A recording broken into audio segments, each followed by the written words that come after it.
This is CGTN, China Global Television Network.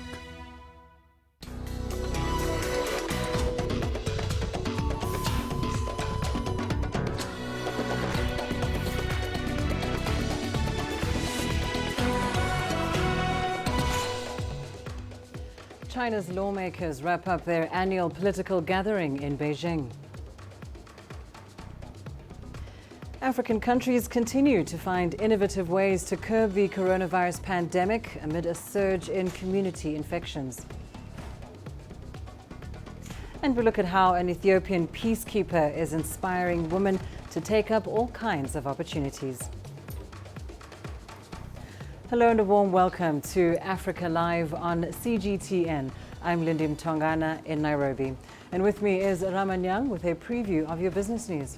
That's right, Lindy. Here's what's coming up in the course of the hour.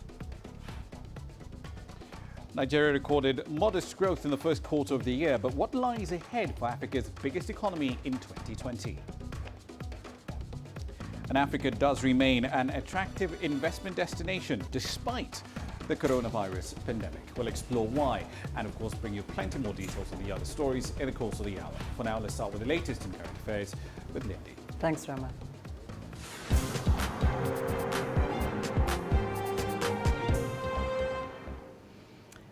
Well, we start in China, where lawmakers wrapped up their annual political gathering in Beijing today.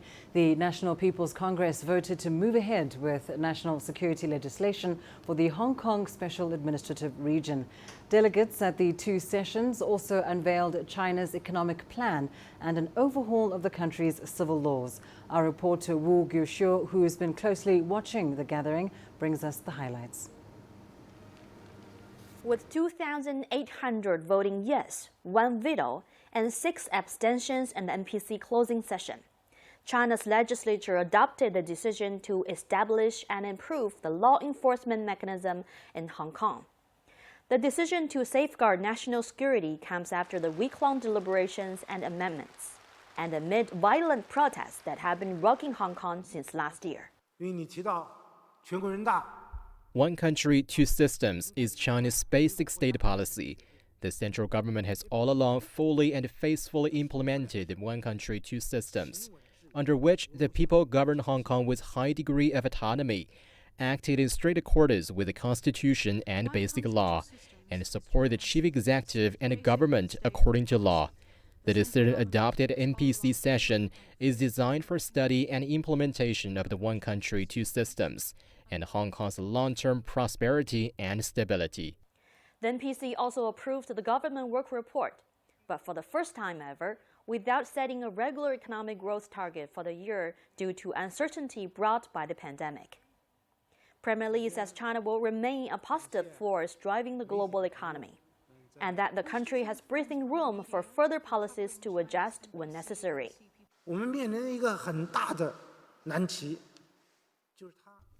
We must be creative in delivering and crafting over measures.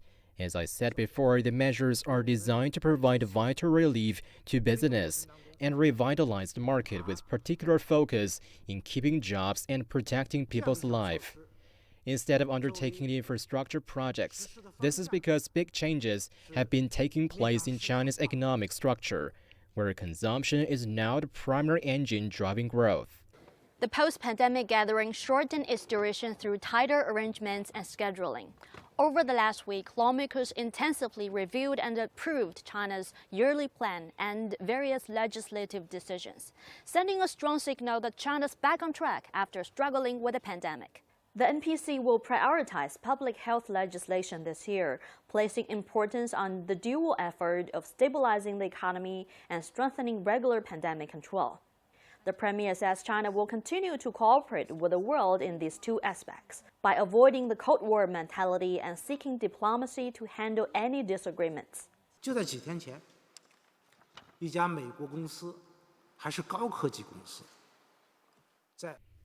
Just a few days ago, a high-tech American firm initiated its new investment and made the announcement.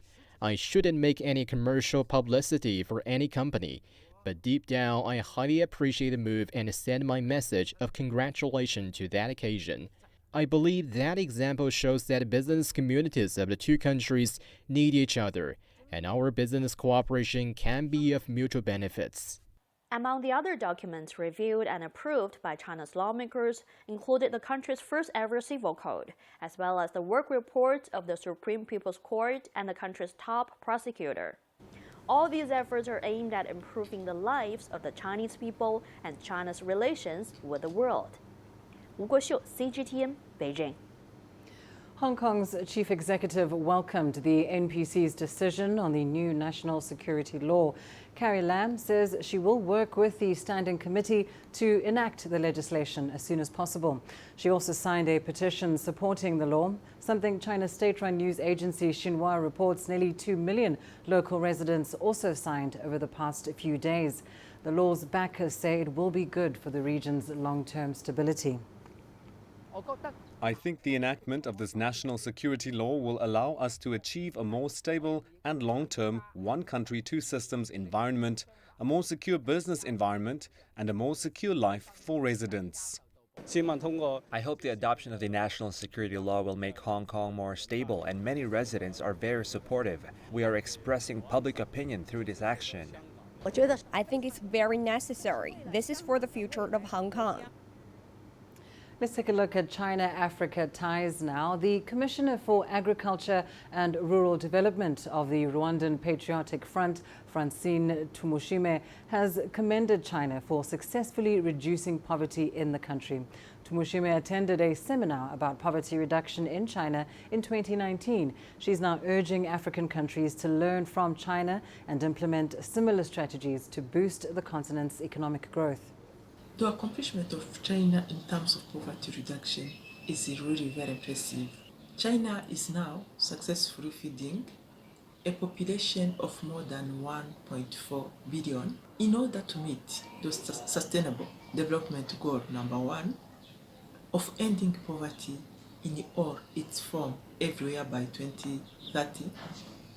African countries should learn from the Chinese experience and implement strategy that can boost economic growth accompanied by targeted poverty alleviation strategies tailored to the national specific context. One area to focus on would be inevitably the agriculture sector because it is offering the greatest potential for poverty and inequality reduction as it provides source of productivity from which the most disadvantaged people working in the sector should benefit. Well, China has been providing support to African nations as they fight COVID-19. CGTN's Girum Chala takes a closer look at China's medical efforts on the continent. China has been at the forefront of offering assistance to African countries during the coronavirus pandemic.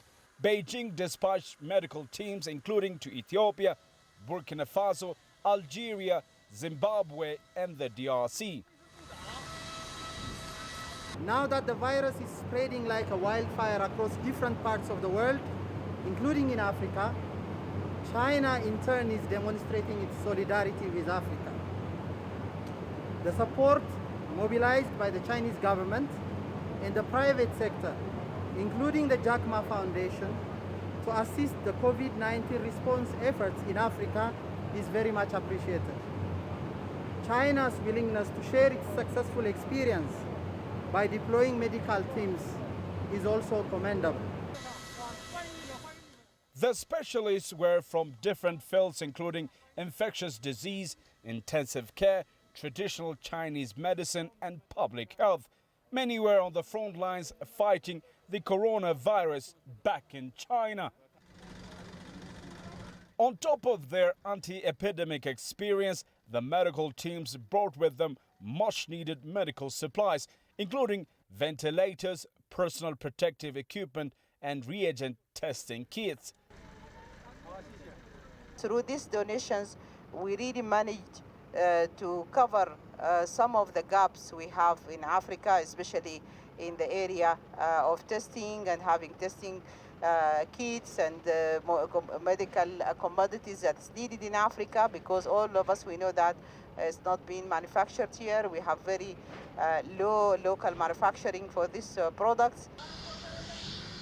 And it's not just efforts by the Chinese government. Chinese billionaire Jack Ma's foundation has donated thousands of tons of medical supplies to the continent, with Ethiopia coordinating the distribution to all 54 African countries. Africa is battling the coronavirus not as 54 but as one. The coordination of Prime Minister Abiy Ahmed and the Jack Ma Foundation has resulted in 3 important rounds of medical supplies to the continent.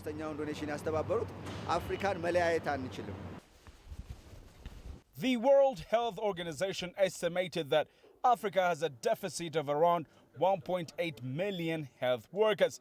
To battle the global coronavirus pandemic, Chinese President Xi Jinping said a top priority was to build capacity in African countries. President Xi has pledged $2 billion over 2 years to help countries fight COVID-19. It is our belief that we want to build a community of shared future for mankind. So we have a big vision here. As a follow-up, my president has announced $2 billion in the next 2 years in the fight against COVID-19. And the money will go mostly to the developing countries, and I believe African countries here. So if the vaccine is made available in China, we will make it a global public good. The news that comes out of China guaranteeing Beijing's continued support to Africa for its coronavirus battle is always a great news. This is especially vital now. Studies indicate that a minimum of $44 billion will be required for emergency health care as the continent confronts the COVID-19 pandemic.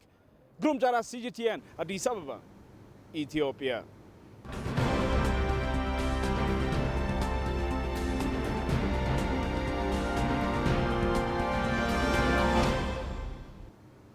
Well, time now for a coronavirus update. We start with the latest figures on the African continent. So far, there are over 127,000 confirmed cases with over 3,700 deaths. Over 53,000 people have recovered. This comes as countries in East Africa continue reporting higher numbers of confirmed cases. Ethiopia is currently exploring a new strategy of mass testing as it records a high number of community infections.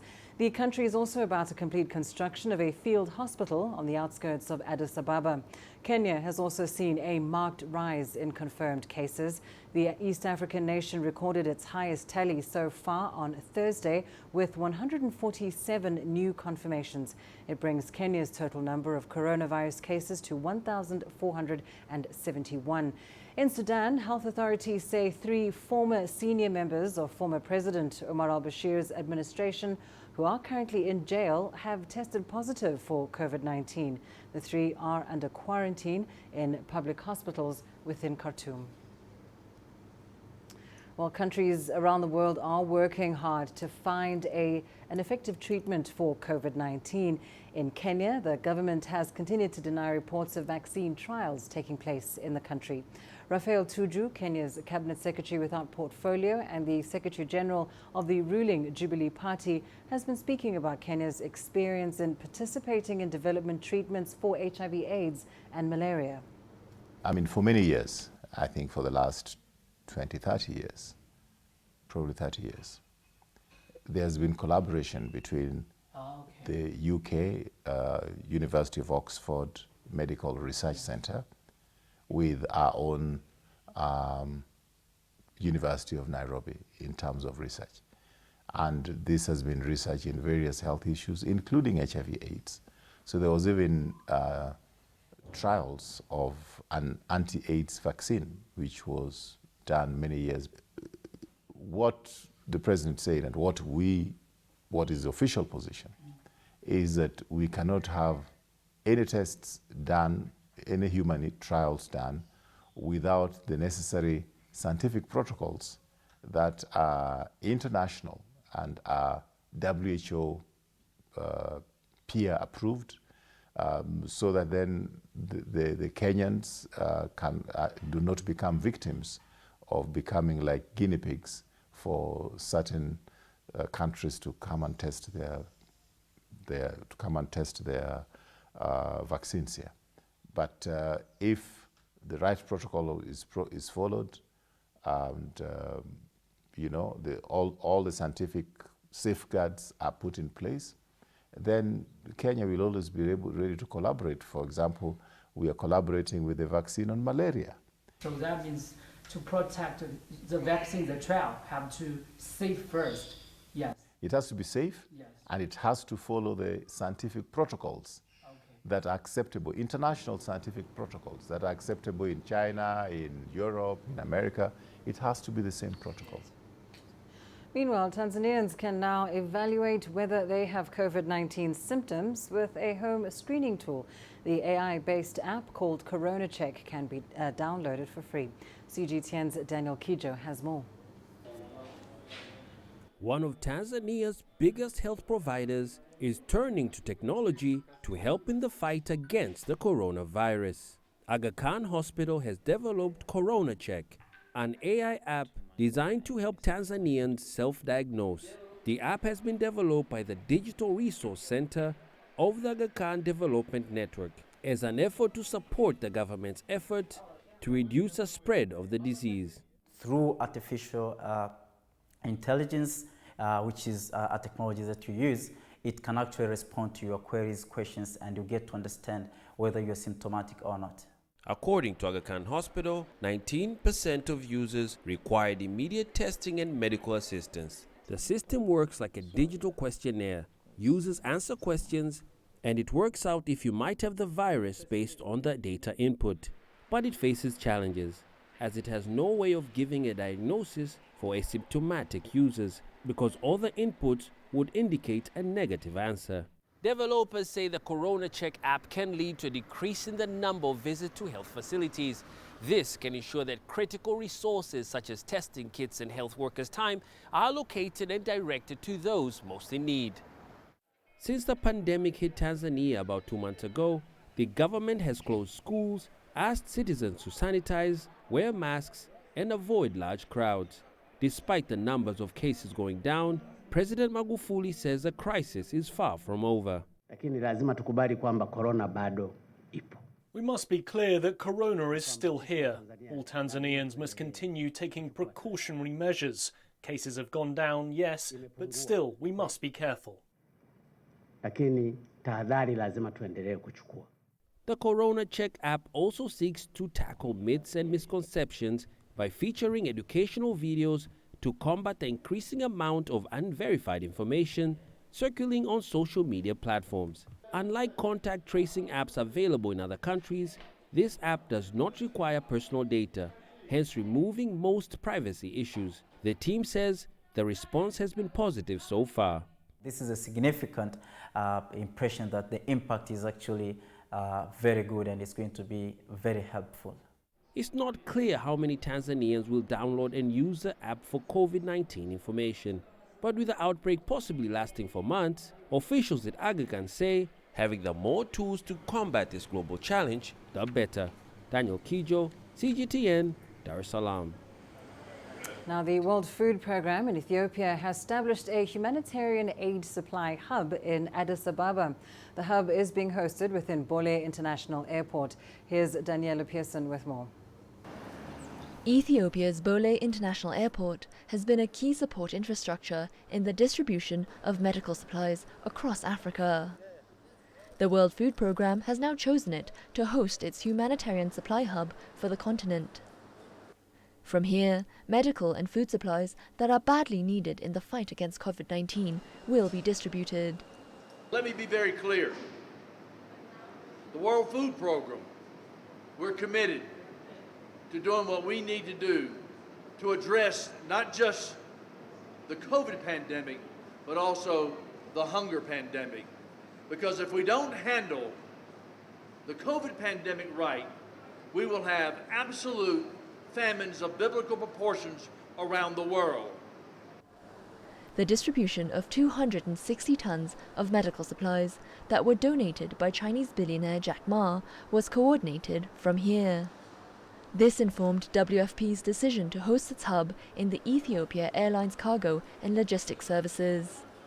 We are prepared, and I'm sure you have tested our capabilities when we have surprised the world in delivering medical supplies to 51 countries in 5 days, in Africa. So we've done it 3 times with the Jack Ma Foundation, and we have done it also last time with Tencent Foundation. And I think you have made a very good choice, a very good decision, and we'll make you proud of your decision. The Ethiopian government says it is happy to be part of global efforts to combat the coronavirus pandemic, especially in Africa. This hub is also a testament to the Ethiopian Airlines' strengthening success in providing efficient air transportation as the most dynamic airline to operate during this pandemic period. WFP recently appealed for $350 million to fund much-needed supplies during the COVID-19 outbreak across the world. Daniela Pearson, CGTN. Well, let's take a short break. Here's what's still ahead on the program. Coming up, we update you on the deteriorating insecurity in northwest Nigeria and the escalating tensions in Libya amid the divergent interests of external players. You don't find the stories of North Africa by sitting on the sidelines. You've got to get out, go there, and you'll find them. In the bazaars of Casablanca, among the crowds in Cairo, who come to visit Cairo, the ancient capital of Egypt. Along the waters of the Nile, along the sands of the Sahara. No one else will take you where we can in North Africa. No one else will show you what it's all about. CGTN, see the difference.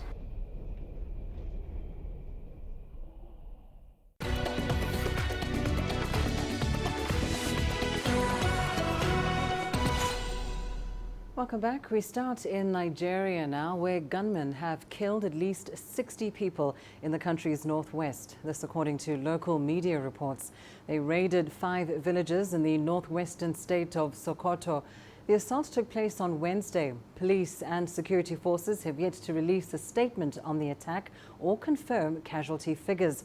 The region, though, has witnessed years of conflict between herder and farmer communities. The communities have been fighting over access to land. The regional governor says security forces were recently in the area in an effort to calm tensions. Well, let's bring you more on this. We're now joined by CGTN's Kelechi Emekalam, joining us from Abuja. Kelechi, to begin with, has there been any further information about this brutal attack in northwest Nigeria?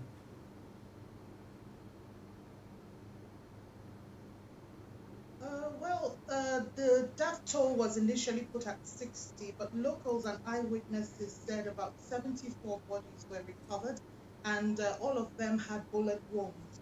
They reported that 5 different villages were attacked. Bandits arrived the villages on motorcycles and opened fire on residents there. The northwestern region has actually experienced clashes between herders and farmers, for nearly a decade now, and the issues have been centering on disputes over land. So far, about 8,000 people have been killed since 2011, and people complain that not much has been done to, stop the recurring attacks. Thank you so much, Kelechi Emekalam, joining us there from Abuja, Nigeria. And as she says, that attack may have incurred as much as 74 dead bodies after that attack, but that figure is yet to be confirmed by authorities in Nigeria. Now, Algeria's Foreign Minister Sabri Boukhadoum has expressed deep concern over recent developments in Libya. Boukhadoum says the latest events are a testament of opposing regional and international agendas. The Foreign Minister says Algeria is willing to host a Libyan dialogue. For years, Algeria has been working behind the scenes, but it's recently adopted a more assertive policy towards the conflict in neighboring Libya. In February, Boukhadoum traveled to meet Libya's East-based Commander General Khalifa Haftar. Algeria shares a 900-kilometer border with Libya, and for this reason, analysts say Algeria could be pushed to play a more active role in future developments. Algeria has attempted several times in recent years to bridge the viewpoints between the Libyan parties, but the scale of international intervention in Libyan crisis is, in my opinion, the main reason for the failure of all peace efforts. Foreign Minister Sabri Boukhadoum's appeal is a new attempt to find a way out of the crisis in Libya. Meanwhile, the U.S. Military Africa Command has accused Russia of sending fighter jets to Libya. AFRICOM alleges the jets were deployed to support mercenaries backing Libya's East-based commander, General Khalifa Haftar. A Russian MP and the Libyan National Army have both denied the claims. Adel Al-Mahrawi has more. In a phone call with the Speaker of the Libyan Parliament, Aqil Saleh, Russian Foreign Minister Sergei Lavrov has renewed calls for a ceasefire in Libya. Lavrov insisted that inclusive talks between all factions are the only way out. This announcement was made after the Pentagon accused Russia of supporting Russian mercenaries in Libya with fighter jets. Transporting Russian fighter jets is not as simple as it sounds. Trained crews must go there first to manage the jet. Russia must also transport air defense systems to protect these jets. These are moves that cannot proceed overnight or go unseen. Russia has its own problems in Syria, oil prices, and it has good ties with active players in Libya. Having an indirect input in Libya through a mediator like the Wagner Company is the best that it can do. The Libyan National Army earlier announced preparing for a massive airstrike following its significant territorial defeat in western Libya this week. But its spokesman denied receiving the new Russian jets. LNA forces were only few kilometers away from Tripoli, the base for the rivals from the government of National Accord. Turkey's military intervention, though, has put the forces backing the GNA back on their feet. If nations involved in Libya agree on a way to share the pie, then there could be a solution to this crisis. But as long as there is no trust between these nations, the Libyan conflict will continue. And if one side is becoming stronger, these nations will allow support to the other to maintain the status quo which preserves the economic gains from Libya.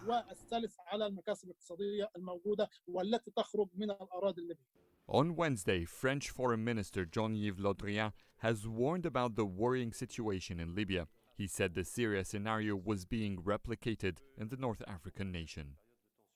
With its accusations against Russia, the Pentagon is pushing away the White House from Khalifa Haftar after Trump has approached him last year. AFRICOM is basically shouting out a foul play to a possible bold breach to the UN arms embargo, which, even if not verified, could slow down the military support Haftar has been getting. Adel Mahroui, CGTN, Cairo. Racial tensions are boiling over in the American city of Minneapolis. Thousands have been protesting for the past 2 days, enraged over the death of George Floyd. A widely circulated video shows the 46-year-old man gasping for breath as a police officer kneels on his neck during an arrest. Demonstrations have turned violent, with fires and looting near a police station. One person was shot dead. Police say they have a suspect in custody. The 4 officers involved in Floyd's arrest have been fired, and activists are calling for them to be charged. Now, working as a UN peacekeeper can be a dangerous occupation, but one Ethiopian blue helmet is finding purpose in her work as an auto mechanic for the UN mission in South Sudan. CGTN's Astatal has more. With her tools in hand, Sergeant Desta gets to work. The 26-year-old fixes and maintains around 4 vehicles a day. These vehicles are used by the UN mission in South Sudan to patrol the region and protect vulnerable citizens. It touches my heart to realize how beautiful South Sudan and its people are. They treat me as their friend, daughter, and family. It feels like my second home. Before her deployment to South Sudan, she spent 6 years in the Ethiopian army. I joined the military because it's a noble profession which I always wanted to do. Auto mechanics is what I enjoy, keeping vehicles running. Her work ensures that peacekeepers are able to continue doing their job. But home is never far away from Sergeant Desta's mind as the world tackles the COVID-19 pandemic. Being away from my family in a time of such a worldwide health crisis is worrisome. In all my daily communication with my family back home, I share health tips on what they should do to protect themselves to stay safe from the pandemic. Despite this, she continues to work, determined to inspire other women to join her profession. Astatal, CGTN. And let's now go to Raman Young for your latest business news. Thank you very much, Lindy. Here's what's coming up in business. Nigeria recorded modest growth in the first quarter of the year, but what lies ahead for Africa's largest economy? And Africa does remain an attractive investment destination despite the ongoing pandemic. We'll tell you why when we come back. Africa is the nexus of enterprise, and global business will tell you why it matters. From the mega investment projects to multi-billion-dollar mergers and acquisitions. Africa today collects, just in terms of revenues from taxes alone, $545 billion a year. If you take 10% of that and you devote it to the energy sector, problem solved. All this on Global Business, weekdays at this time on CGTN. There's more to this place than just glorious landscapes. There's more to it than just, say, Table Mountain or glorious, endless salt flats. There's more to it than countries that are home to some of the deepest mines in the world. There is so much more to this place, even if it is home to some of the finest diamonds on the planet. It is the sheer diversity of the people who call Southern Africa home and the relentless drive to make it a better place that make it so special. And we know that because this too is home.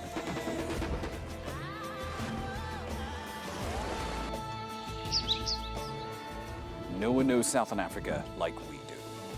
CGTN, see the difference.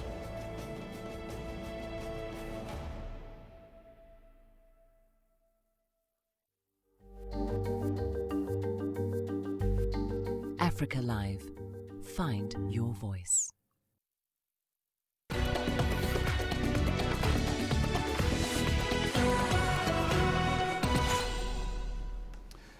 Welcome back. So then, let's start in Nigeria. With the COVID-19 pandemic still ravaging the world, Nigeria faces a very tough 2020. Brent crude, which is used to price Nigeria's oil exports, has fallen by over 45% so far this year. First quarter growth was pretty anemic at barely 2%.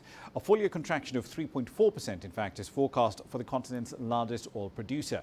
And that spells trouble for the country's 200 million citizens.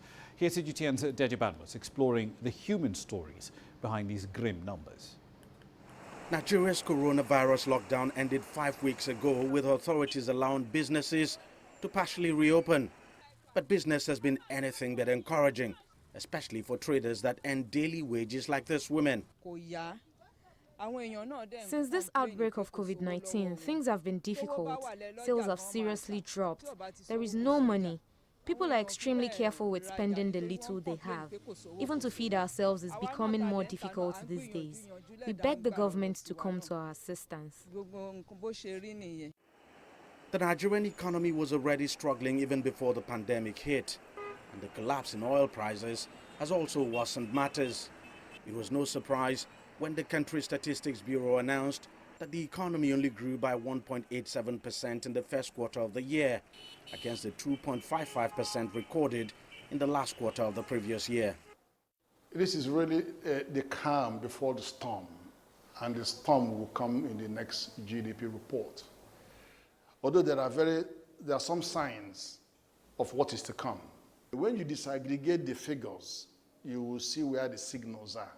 Obviously, as at March, when these figures were computed, we had growth in the oil sector by 5%. But you just wait and see what the next report is going to say. And it's not just the oil sector. Agriculture and manufacturing are big job creators. Economies are concerned, these two key sectors could suffer further and have a direct impact on ordinary Nigerians. Agriculture returned 2.2%, which is around where it is. But the impact on agriculture is going to be late in coming. But if you look at the manufacturing, that's 0.43%. You can see the sign there. The manufacturing is beginning to tumble because just before the end of March, the manufacturing sector felt the supply chain collapse from China. So they began to experience shortage of raw materials for our industries. 80% of our manufacturing operations depend on imported raw materials. The government and the World Bank have both projected that Nigeria would go into recession this year. That would mean tougher times for those in the informal sector, which accounts for over half of the country's GDP. The effect is going to manifest in terms of job losses. Already we are beginning to witness that. We are likely to witness an inflationary pressure because of the depreciation in the exchange rate. We are likely to witness a weaker capacity to invest in infrastructure. That means infrastructure delivery will also be negatively affected. All of these things have implications for the welfare of the common man. Economists say tough days definitely lie ahead for Africa's largest economy. No thanks to COVID-19. Deji Badmos, CGTN, Lagos.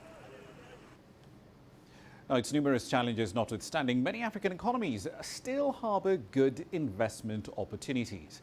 China has become the continent's largest single trading partner for the better part of the last decade, and it has invested tens of billions of dollars into various countries, often through state-funded infrastructure programs.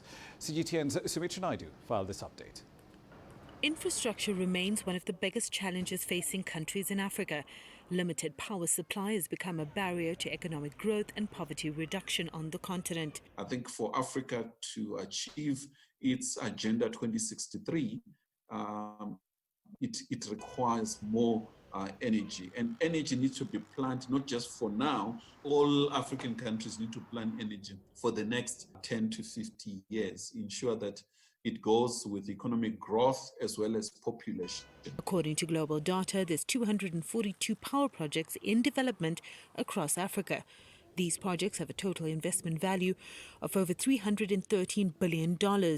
China has invested in more than half of these projects. This continent is a place where Chinese companies can compete with global companies, where they can get that international exposure, where they can help secure energy supply for China and diversify the resources that China needs, but also to get involved across the value chain. The African Development Bank says the continent's infrastructure needs are estimated at between $130 and $170 billion, providing further investment opportunities. We are aware of energy plans that are ongoing in Zimbabwe with its own economic challenges. I think there's an upgrade of Kariba and energy in that country. And then Zambia has had quite a number of energy projects that are online, done by the China and Zambian government. While infrastructure development is growing in Africa, South Africa is stalling. Corruption and mismanagement has left the only power supplier in the country with mounting debt and eroding infrastructure. China is the country that has the financial and technical expertise to help South Africa realize a just energy transition. There is the question of how we transition away from coal to other sources of energy, how we protect those jobs. very centralized mode of production where Eskom is responsible for pretty much everything is probably not going to work anymore. Many are still waiting to see the plan to save Eskom. In the meantime, load shedding will be reintroduced in the coming weeks as we head into winter.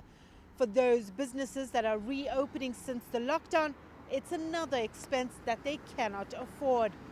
Many experts believe it's time that South Africa open up this industry to new players. Sumitra Naidu, CGT in Johannesburg, South Africa. Now, the timely and efficient supply of equipment and medical material needed by healthcare workers is still a top priority for many governments around the world. A properly functioning logistics and freight sector is vital to get what is needed to those who are on the front lines. But that has been a challenge due to the travel restrictions being imposed in response to the COVID-19 pandemic. CGTN's Angela Coppola explores how South Africa is coping. The global air freight business is struggling, mainly due to the cancellation of many passenger flights to Africa. And that's because the air freight business depends on passenger flights for freight movement. It's really a sort of a crisis in terms of capacity for air freight movement and ocean freight movement, simply because the capacity has shrunk to almost 60 to 65% in Africa today. And when you look at it globally, we are talking about almost 30 to 35% capacity shortage. And it's really hurting everybody who wants to move goods from China mainly to this continent. The country's ports were also a challenge, especially with air freight being limited. The huge backlogs at the ports within South Africa obviously created a lot of delays for our clients and business generally, and then trying to find solutions to move cargo. The ports could only handle a certain amount, so that was pretty difficult. Like all businesses operating in the pandemic, the logistics sector operators have had to adapt in order to survive. Many companies have gone digital with their administration systems. Saludo is a digitalized platform which is actually making it easy to sit at home, book your cargo. It's like connecting the buyers and the transport community at large to maximize the space and reduce waste. And this is also making it much more easy for all our customers and ourselves. The way we do business definitely impacted. From going a face-to-face business, sitting in front of customers, talking on the phone often, to suddenly not having that anymore was a complete different change. The IT setup had to change overnight. They talk about the free flow of traffic between different countries and neighboring countries. Here at the border between Botswana and South Africa, there's a 2.5 to 3 kilometer long queue of commercial vehicles trying to get into Botswana and not making any progress. You've got these vehicles sitting there, costs, the escalation of costs that need to be passed on at this time just creates havoc within the industry. But I think also the ability to service these countries is going to become more and more critical. The land and sea-based freight and logistics industries have been the lifeblood of many continental economies, as most airlines have been grounded. That's set to continue for some time. I'm Angelo Coppola for CGTN in Johannesburg, South Africa. Away from the continent, in California, businesses are slowly reopening after state authorities relaxed restrictions on movement. This has led to a new way of hiring staff. Now, in a bid to maintain social distancing and to manage public health concerns, companies over there are setting up job fairs in outdoor parking lots. Hopeful applicants quite literally drive into these lots, where they're given face masks and then directed to different areas as their interviews progress. COVID-19 has decimated the US economy. It's left a record 40.8 million Americans as of today out of work. And with most companies returning to this new norm, if we can even call it that, it's now possible to drive away, quite literally, with a new job. Now, from an economic perspective, the COVID-19 pandemic has shut down many enterprises and it's triggered a huge rise in unemployment around the world. It's also exposed some weak links in the globe-spanning supply chains we've all come to take for granted to some respect. Many now believe the changes will be necessary to mitigate future risks. CGTN's Shumeng explores some options. This pharmaceutical company in eastern China's Zhejiang province is the world's largest supplier of azathioprine, an immunosuppressive medication. When it and other Chinese manufacturers of active pharmaceutical ingredients suspended their operations at the early stage of China's COVID-19 outbreak, the impact was felt across the Pacific Ocean.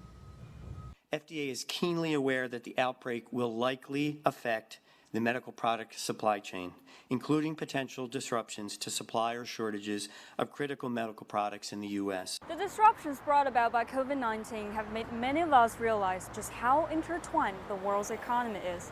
And to many, it also exposed the vulnerability of the modern supply chain. Across academia and the business world, analysts now believe they'll most certainly see a restructuring of the global supply chain in the post-pandemic era, with some of the biggest changes associated with China, the de facto factory of the world. Previously, a lot of multinationals set up their factories in China because of the low cost and high efficiency here. But after COVID-19, many of these companies, including governments, will start to think about whether it is safe to rely solely on China. So it is likely that we will see the supply chain being diversified or internalized and regionalized. To brace for the possible economic repercussions, China says will open up its market even further. And for many foreign investors, the appeal is real. That includes Roche, a leading biotech company from Switzerland. In mid-May, the multinational's diagnostics branch decided to put in another $1.8 billion in its production, research, and development base in the eastern Chinese city of Suzhou. Open, a very modern city with a very good infrastructure for research, development, but also for manufacturing.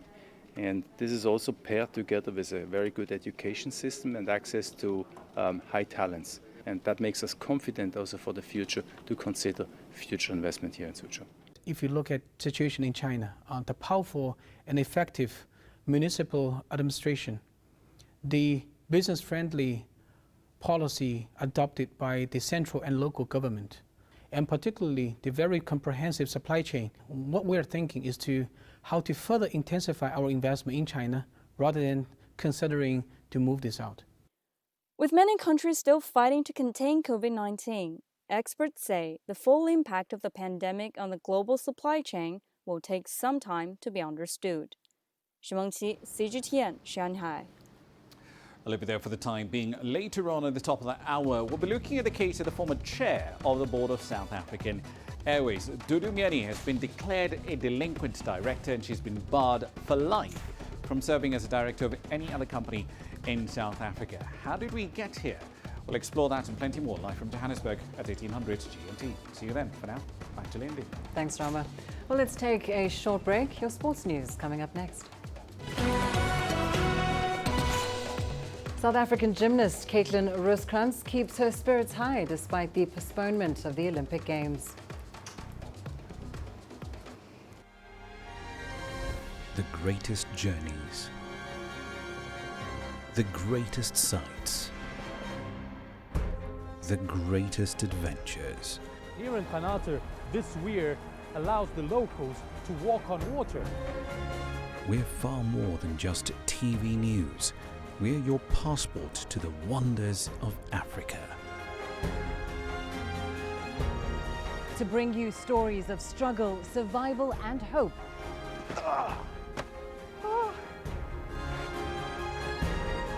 So let's explore.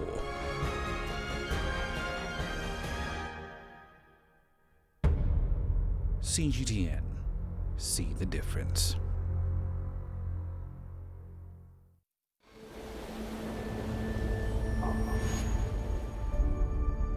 How would you create your legend? On the fields, on the tracks, in the arenas of Africa. Were you born to be a player? Could this moment be yours?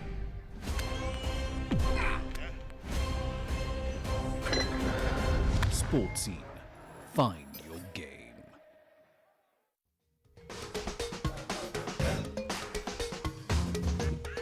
Africa Live. Find your voice.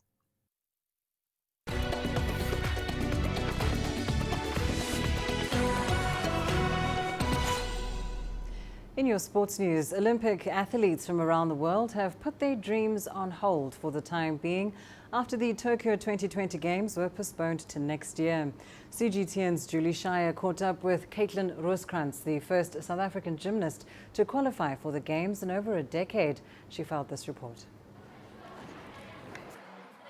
South African gymnast Caitlin Rooskrantz made history last year when her bar routine won gold at the World Challenge Cup.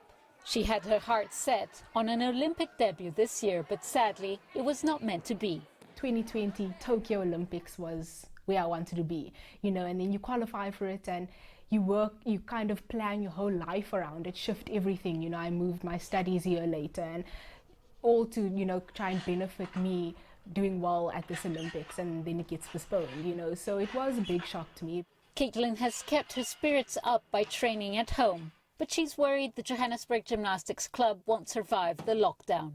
It is a small business, and relies a lot on the income of all, the gymnasts that go there. So with, the results of this pandemic and a lot of parents losing their jobs, therefore not being able to send their kids to JGC anymore, now we've taken a big hit. I still need a facility to be able to train in, to be able to get to the Olympics. Not only that, but a lot of my teammates are actually still trying to go for one more spot. Her club started a 100-day handstand challenge on social media.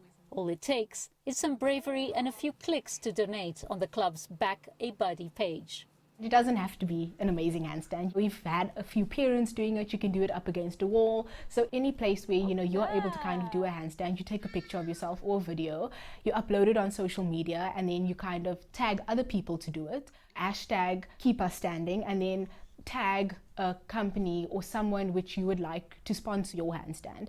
And then that person can go to the link and then they can donate as much as they would like. The initiative has so far raised $3,000 of its $5,000 target. It will help cover coaches' salaries and keep the gym afloat for 3 months. But it will also keep the Olympic dream alive for the African champion and many other youngsters. Julie Shire, CGTN, Johannesburg, South Africa. Turning to football news, the Nigerian Football Federation has ended speculation about the fate of the national team's coach by extending the contract of current coach Jeannot Rohr. The Federation chief, Amaju Pinnick, says both parties had finalized contractual negotiations, resulting in the German tactician remaining with the Super Eagles. Rohr's contract was set to expire in June, and media reports had suggested that a replacement was being sought. Nigerian football did not disclose the duration of the contract. The conclusion of the matter will now pave the way for the Super Eagles to focus on developments on the pitch once football resumes. Well, some reports in the UK are suggesting that the English Premier League season is set to resume on June 17th.